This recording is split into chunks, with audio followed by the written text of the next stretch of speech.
No one noticed the presence of the old veteran at the officer training center, until his tattoo in the gym left the young soldiers in awe. Before we begin, share in the comments what time you're watching this video today.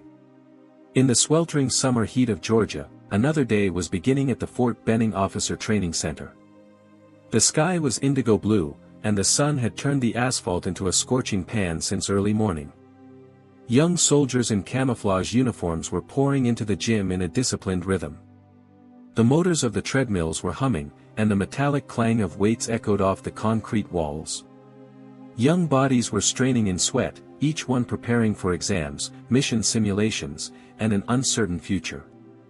They were undergoing one of the toughest trainings of their lives, and none of them could afford to look weak for even a moment.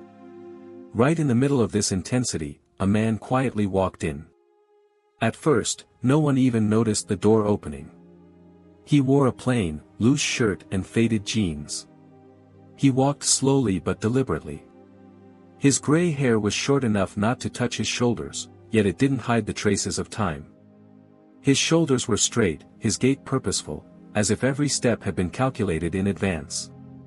Walt Grayson was a retired soldier. The townspeople knew him as Uncle Walt, kind, quiet, often seen sitting alone in the park or a library corner. But at Fort Benning, in the world of these young officer candidates, he was just an old stranger. No one knew him, and no one asked why he was there. His face bore deep lines of time, but there was still a fire in his eyes. He was the kind of man who commanded respect without saying a word. Some of the soldiers in the gym began to whisper among themselves. "Who's that old guy?" someone asked. "Maybe he's a janitor," another chuckled. But one soldier, a young man named Tom, couldn't take his eyes off him. Tom had a strong sense of observation. His instructors praised his instincts. The precision in Walt's steps, the way he scanned the room, the subtle habits in his movements, they revealed something: this man was a soldier. Perhaps a very old one. Without saying a word, Walt walked directly to the weightlifting station. While the young men around him strained and puffed up their muscles with sweat, he gripped the bar with both hands. His body showed the marks of years, but his hands, the way he gripped, it was nearly perfect. Silence spread. A few young soldiers slowly stopped and began to watch him. Walt lifted a bar. Then did another set. His movements were smooth, his breathing rhythmic.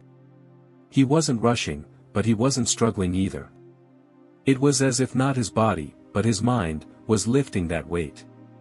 Then, almost absent-mindedly, he rolled up his shirt sleeve. At that moment, everyone in the room focused on one thing as if nothing else existed. A faded but clear tattoo, an eagle, clutching a sword in its talons, with 1944 written beneath. This wasn't an ordinary tattoo. It was a mark of a unit, a time, a spirit of duty.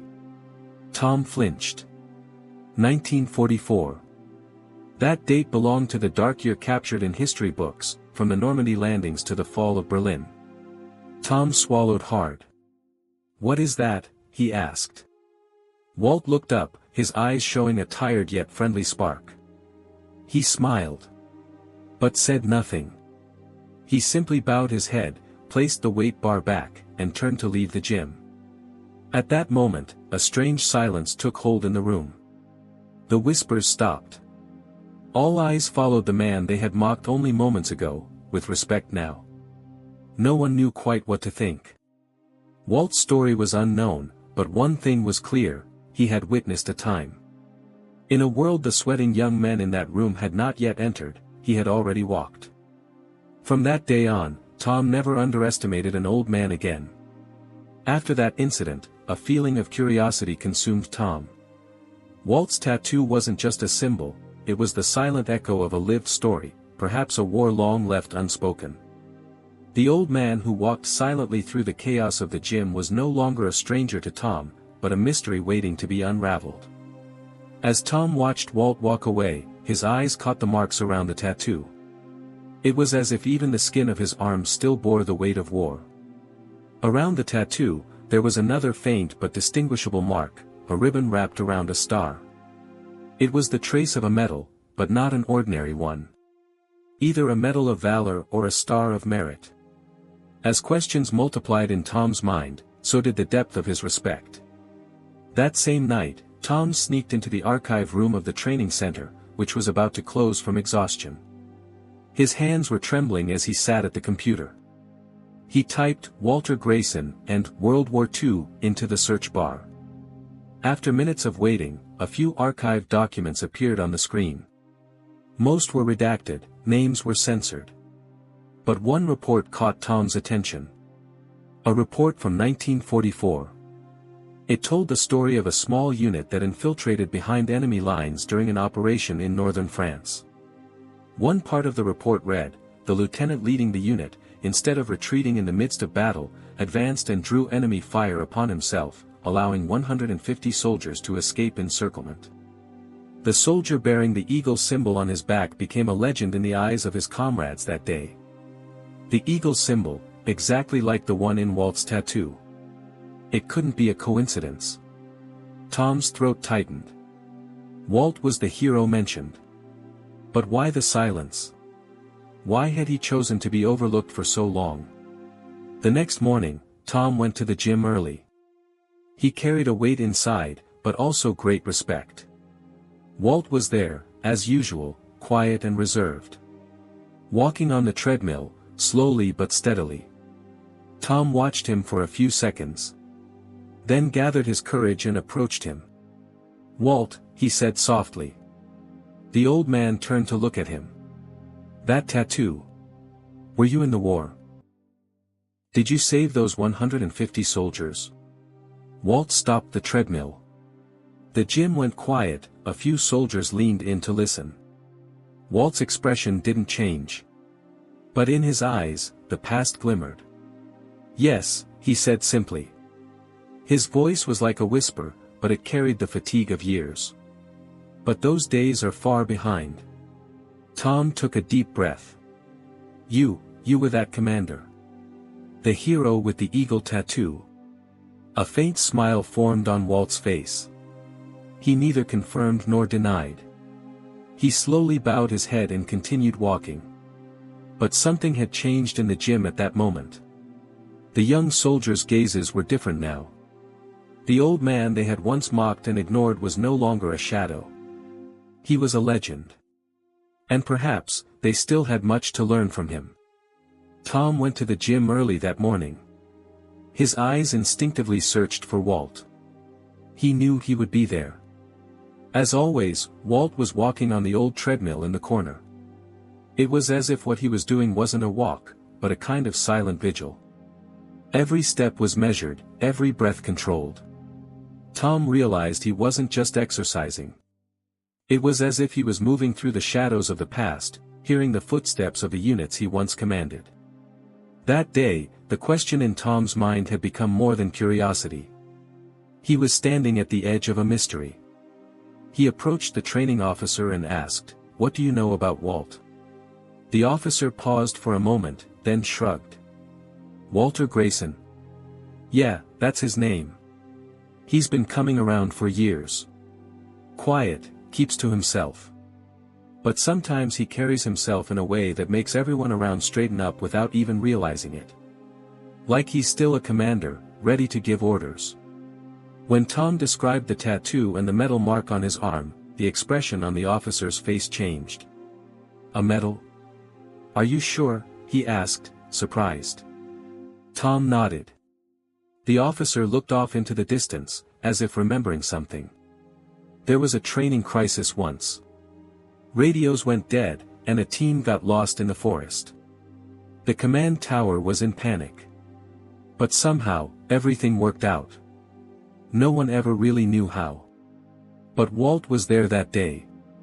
That night, Tom couldn't sleep. He opened his computer and logged into the base archive.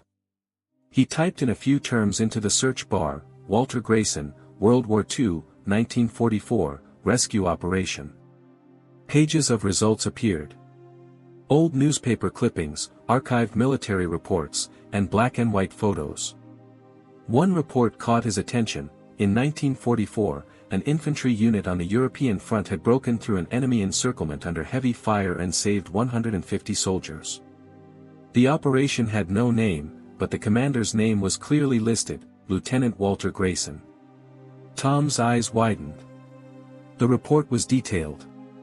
During the operation, the unit had lost radio communication. Enemy machine guns controlled the strategic hills.